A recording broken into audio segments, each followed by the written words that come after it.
Asnjëherë më parë në historinë e njerëzimit nuk ka pasur kaq shumë rehati, teknologji dhe qasje të menjëhershme të çdo lloji informacioni apo kënaqësie. Sakt, duket sikur kemi gjithçka në majë të gishtave. Pikërisht.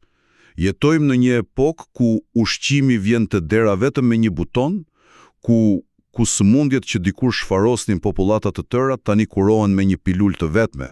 Dhe mund të komunikojmë me anën tjetër të botës në kohë reale, do të thënë teknologjia ka fshirë çdo kufi. Por këtu qëndron një paradoks i madh.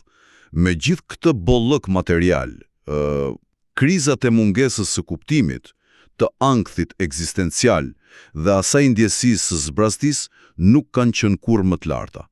Duket sikur sa më shumë mbushet bota jonë e jashtme, aq më shumë zbrazet ajo e brendshme. Është një disbalancë e frikshme në fakt. Është vërtet. Sot do të gërmojmë thellë në një material që synon të jape një përgjigje pikërisht këtij paradoksi modern. Do të bëjmë një hulumtim të thelluar mbi analizën e titulluar Busulla biblike për kuptimin e jetës. Dhe përballja me këtë paradoks kërkon vërtet një qasje që del pak jashtë atyre kornizave të asaj që shoqëria moderne na sugjeron zakonisht, sepse kur flitet për tekste antike si Bibla, ekziston një tendencë e madhe për t'i parë ato thjesht si përmbledhje rregullash apo dogma të thata. Tamam, sikur është një libër me rregulla të ashpra.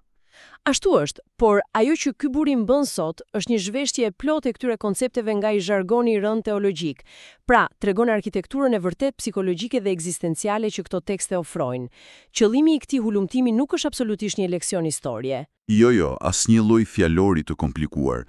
Qëllimi është i zbërthejmë gjërat në terma sa më të thjeshtë, sidomos për çdo që po përballet me këto ide për herë të parë. Pikërisht, bëhet fjalë për një autopsi të gjendjes njerëzore dhe të asaj që e bën një jetë të jetohet me një thellësi të vërtet, pavarësisht besimit apo njohurive paraprake. Atëherë, në rregull, le ta zbërthejmë këtë. Nëse duam të shpjegojmë pse kjo makineria e njeriut modern duket se po jep defekt, më duket logjike që hapi i parë është të shohim skicën fillestare të kësaj makinerie. Dhe materiali ynë e nis këtë analizë nga baza, pikërisht me Zanafillën 27, e cila thotë se njeriu krijua sipas shëmbulltyrës së krijuesit. Kjo është thelbësore. Po. Por dua të ndalem pak këtu sepse termi shëmbulltyrë është një nga ato fjalë që keq kuptohet jashtëzakonisht lehtë. Tani, a do të thotë kjo shëmbulltyrë që ne i ngjajmë Zotit fizikisht, apo ka një kuptim tjetër, më të fshehtë? Është një dallim vërtet i rëndësishëm ky. Koncepti i shëmbulltyrës nuk ka fare të bëjë me biologjinë, ka të bëjë me ontologjinë, do me thënë me vetë thelbin e qenjes. Burimi thekson se të mbartësh këtë shëmbulltyrë do të thotë që çdo person ka një vlerë absolute, një identitet dhe një qëllim. Pra nuk jemi thjesht një rastësi biologjike. Pikërisht jo. Jeta njerëzore nuk është një aksident kozmik, nuk është një grumbullim i rastësishëm atomeve që fituan ndërgjegje ashtu kot. Do të thotë që njerëzit janë krijesa me shpirt të thirrura për të njohur krijuesin e tyre. Wow, po. Edhe ky është thapi i parë për çdo që kërkon kuptim, të pranojë që origjina nuk është një rastësi kaotike, sepse po t'ishte ashtu vlera jon do të varej nga arritjet, statusi apo nuk e di numrat në bank. Kjo më sjell ndërmend një situatë. Mendo sikur dikush të gjejë një pajisje të teknologjisë së lartë në rrugë, le të themi një pajisje super të avancuar, por nuk ja di funksionin. Mënyra e vetme për ta kuptuar se çfarë bën është të pyesish inxhinierin që e ka shpikur. Fiks. Sepse ndryshe, ai person mund ta përdorë atë pajisje miliona dollarësh për të thyer arra ose për të mbajtur derën e hapur. Dhe duket se njerëzit sot janë ky kompjuter i avancuar që po e përdorin veten thjesht si një mjet për të thyer arra. Përdorimi është ajo lodhja e thellë që diskutuam në fillim. Njerëzit përpiqen të gjejnë vlerë te gjërat që janë shumë më të vogla se kapaciteti i tyre i vërtet. Tani, nëse jemi krijuar me këtë qëllim të jashtëzakonshëm, lind pyetja që mbulon seksionin e dytë i analizës sonë. Pse jemi kaq të zbrazët?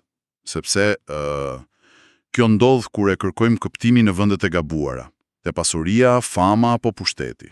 Kurthi i suksesit. Pikërisht. Është si të përpiqesh të mbushësh serbatorin e makinës me pije freskuese. Është lëng, duket bukur, por është karburant i gabuar dhe makina nuk do të ecë kurrë. Domethënë, thjesht do i shkatrosh motorin. Nëse e lidhim këtë me pamjen e përgjithshme. Po, Kjo kërkesë e vazhdueshme për pasuri dhe afirmim social jep një kënaqësi të momentit, si pija freskuese që the, apo ajo shija e sheqerit, por nuk ofron paqe për shpirtin. Këtu burimi ju në analizon atë që quhet Luka 12:15. Ku thuhet që jeta nuk varet nga bulloku i pasurisë. Esakt, Biblia paralajmëron shumë qartë aty. Kur njeriu barazon atë të qenit me të pasurit, ai thjesht e lidh veten me gjëra që nga natyra janë të paqëndrueshme. Pastaj i kalohet te Gjoni 17:3, ku shpjegohet se jeta e përjetshme dhe kuptimi nisin vetëm nga njohja e Perëndis, jo thjesht duke ekzistuar apo grumbulluar para. Pra, çfarë kuptimi ka e gjithë kjo? Do me thënë, të bëj rolin e skeptikut për një moment. Kur dëgjojmë ato pasazhe për shembull, Gjoni 10:10, ku Jezusi thot se ka ardhur për të na dhënë jetë me bollëk, a nuk tingëllon kjo fjalë bollëk pak si një reklam atyre trajnerëve modern për të pasur një llogani bankare më të majme apo më shumë makina luksoze? E kuptoj plotësisht pse dikush mund ta shohë ashtu sot. Sepse kudo dëgjojmë manifesto bollëkun, bollëku financiar apo jo? Pikërisht. Por kjo pikë kërkon shumë kujdes. Rreziku i asaj që njihet sot si teologjia e prosperitetit është prezent.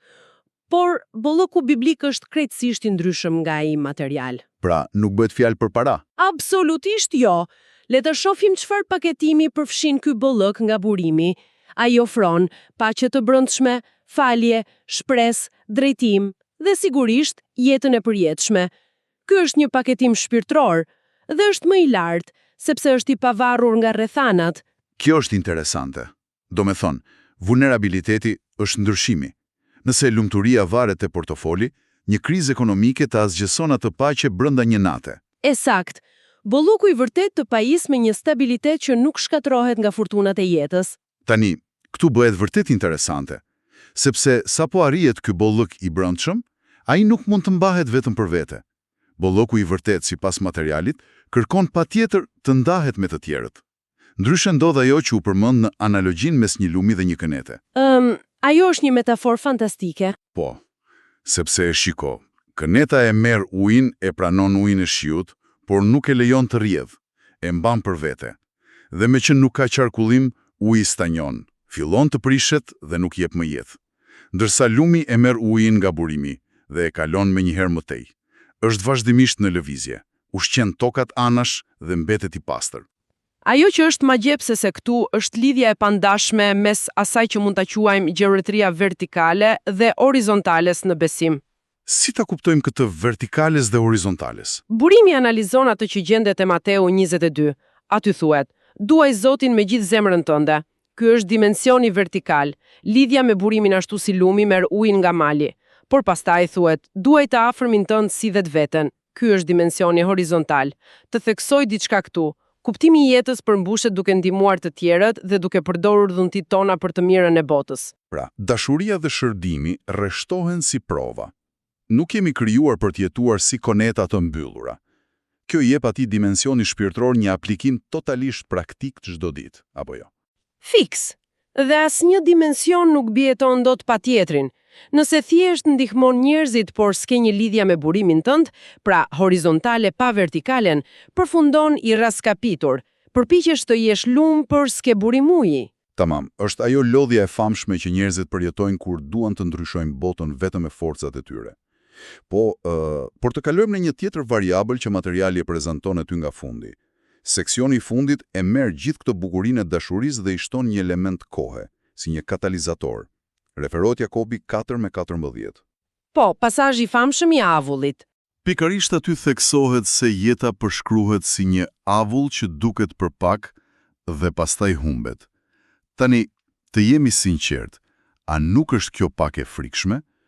Tu thuash njerëzve që pavarësisht çdo gjëje që bëjnë, jeta e tyre është thjesht një avull që zhduket menjëherë. Kjo tingëllon pothuajse dëshpëruese. Kjo ngre një pyetje të rëndësishme. Të duket dëshpëruese sepse ne jemi mësuar të mendojmë se do të jetojmë përgjithmonë. Harxojmë energji ekstreme duke injoruar vdekshmërinë tonë. E vërtet, sillemi sikur koha është e pafundme. Por synimi i këtij pasazhi biblik sipas analizës nuk është të ngjall frikë. Përkundrazi, është aty për të ndërtuar mençuri, Njohja e përkohshmërisë së jetës toksore na detyron të vlerësojmë atë që është e përjetshme. Pra, krijon një ndjenjë urgjence. Pikërisht, nëse mendojmë se kemi gjithë kohën e botës, i zvarritim gjërat e rëndësishme. E shtym vjesën, e shtym kohën me familjen. E shtym shërbimin, ndihmën. Tamam, por kur e sheh veten si një avull, e kupton se i çmuar është çdo moment, është ftesë për të jetuar me qëllim, jo një paralajmërim pesimist. Kjo urgency e detyron njeriu të dashurojë dhe të shërbejë tani, sot. Dhe me sa duket, kjo e mbyll të gjithë atë ekosistemin e kuptimit të jetës. Të bëjmë një përmbledhje shumë të shpejtë dhe të qartë të asaj që sapo nxorëm nga burimi. E gjitha pas ka 5 shtylla. Po 5 shtylla thelbësore. E para, të njohësh Zotin si hapi fillestar, si vetë kuptimi i vlerës ontologjike. E dyta, të jetosh sipas vullnetit të tij. E treta, dhe kjo është ajo gjeometria horizontale, të duash dhe të shërbesh të tjerëve. Dhe e katërta dhe pesta vijnë vetvetiu si rezultat, të rritesh shpirtërisht dhe të japësh vlerë asaj që është vërtet e përjetshme, e jo të merresh vetëm me këtë avullin kalimtar që ne jetojmë këtu. Dhe ky mentalitet sjell atë ndryshimin drastik, atë përthyelin e mendimit për cilin po flisnim. Kaluam nga ajo pyetja egoiste e kulturës sonë moderne, çfarë dua unë nga jeta, çfarë do marr unë, te ajo pyetja thelbësore me cilën njeriu gjen paqe të vërtet, për çfarë jam krijuar. Njeriu është krijuar pikërisht për të reflektuar këtë dashuri vertikale në formë horizontale. Është një paradigmë re, një mënyrë totalisht ndryshe për ta parë ditën tënde të nesërme.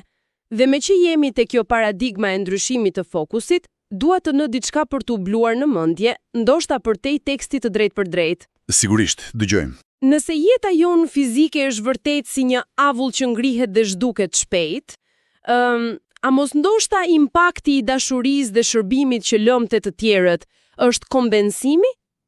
Do me thonë, ato pikat e ujit që mbeten pas për të vaditur tokën dhe për të rritur jetë të reja, shumë kohë pasi vetë avullit jetë larguar.